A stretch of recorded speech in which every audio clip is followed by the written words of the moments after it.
Hi friends, welcome to the शैतान horror story part 1। तो अभी काफ़ी रात हो चुकी होती है और गुल्ली और बुल्ली अपने दोस्त की शादी से वापस आ रहे होते हैं। बुल्ली अचानक गुल्ली से कहता है कि गुल्ली गाड़ी को रोको। गुल्ली गाड़ी को रोकता है तो बुल्ली कहता है, गुल्ली पीछे के रास्ते से हम चलते हैं, ये वाला रास्ता शॉर्टकट है और हम जल्दी घर पहुंच जाएंगे। गुल्ली बुल्ली की बात मान लेता है और गाड़ी को रिवर्स कर लेता है और कहता है, ठीक है बुल्ली, हम उसी रास्ते से घर चलते हैं।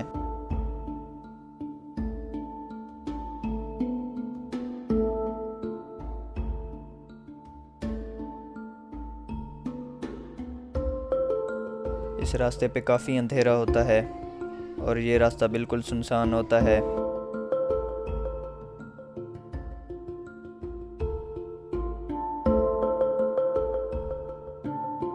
गुल्ली भी चलता रहता है क्योंकि उसे भी जल्दी घर पहुंचना होता है।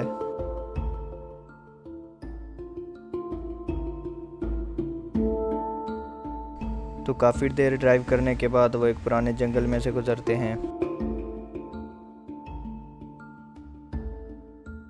वो इस पुराने जंगल में थोड़ा सा ही आगे गए होते हैं कि अचानक उन्हें एक बूढ़ा आदमी नज़र आता है जो कि लिफ्ट मांग रहा होता है, जिसे देखकर गुल्ली गाड़ी रोक देता है।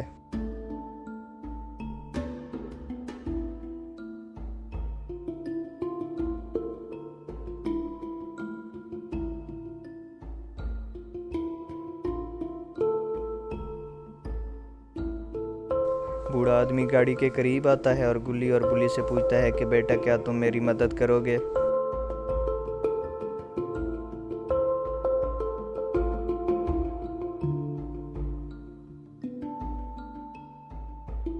वो बूढ़ा आदमी बुल्ली से कहता है कि उसकी बीवी काफ़ी बीमार है, अगर टाइम पर उसे हॉस्पिटल ना ले जाया गया तो वो मर जाएगी।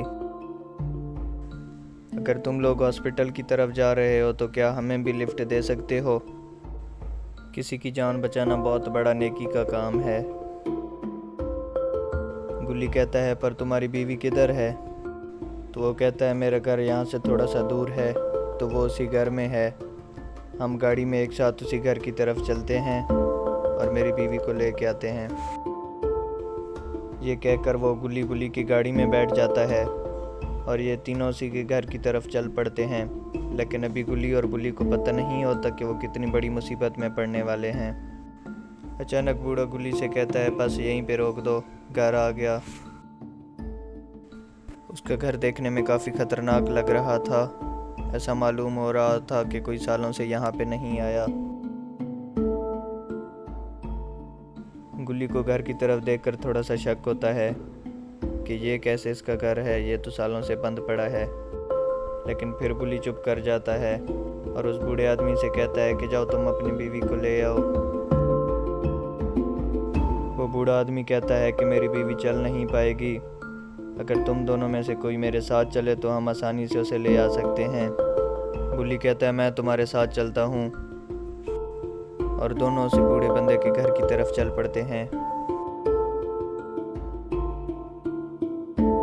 तो दूसरी तरफ गुल्ली कार में बैठकर उनका वेट करने लग जाता है।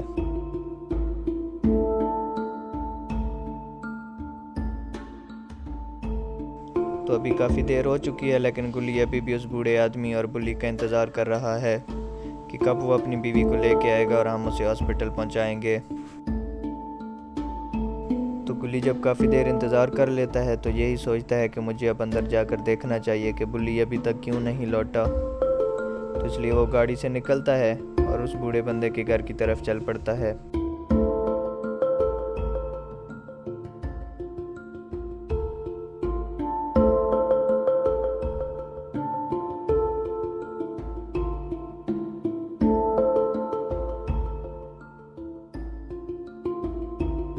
जब गुल्ली अंदर आता है तो ये देखकर थोड़ा सा डरने लग जाता है कि इसका घर इतना वीरान क्यों है, यानी घर में कोई फर्नीचर वगैरह नहीं है, सब कुछ बिल्कुल खाली है।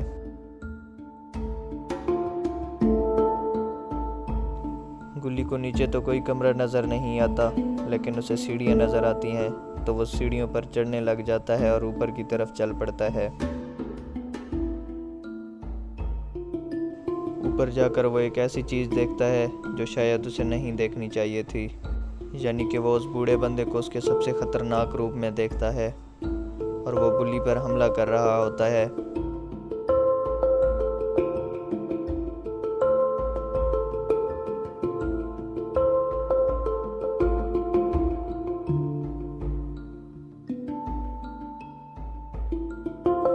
गुली जब उसके पास जाता है तो बूढ़ा बहुत ही खौफनाक अंदाज में उसकी तरफ देखने लग जाता है। उसने गुली को मारकर बेहोश कर दिया होता है।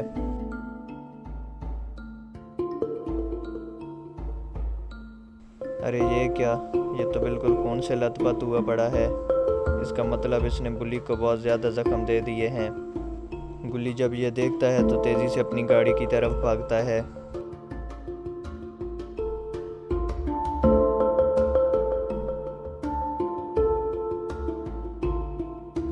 गुली उस बूढ़े से बाल बाल बचता है, लेकिन वो था क्या। गुली पूरे रास्ते में यही सोचता रहता है और उसने बुली के साथ क्या किया। तो गुली जैसे ही घर आता है तो फ़ौरन पुलिस को फ़ोन मिलाता है और उन सबको ये बातें बता देता है। तो पुलिस वाले कहते हैं कि ठीक है, हम वहाँ पे जाते हैं और देखते हैं कि आखिर क्या माजरा है। जब पुलिस वाले वहाँ पे जाते हैं तो उन्हें वहाँ पे कोई भी नहीं मिलता और वो गुली को फ़ोन करके ये सारी बातें बता देते हैं। तो अभी गुली इसी टेंशन में बैठा हुआ है कि आखिर बुली का क्या हुआ, लेकिन वो शैतान गुली के पीछे यहाँ भी पहुँच जाता है। तो दोस्तों, क्या होगा गुली और बुली का, ये हम देखेंगे मंडे सुबह 8 बजे।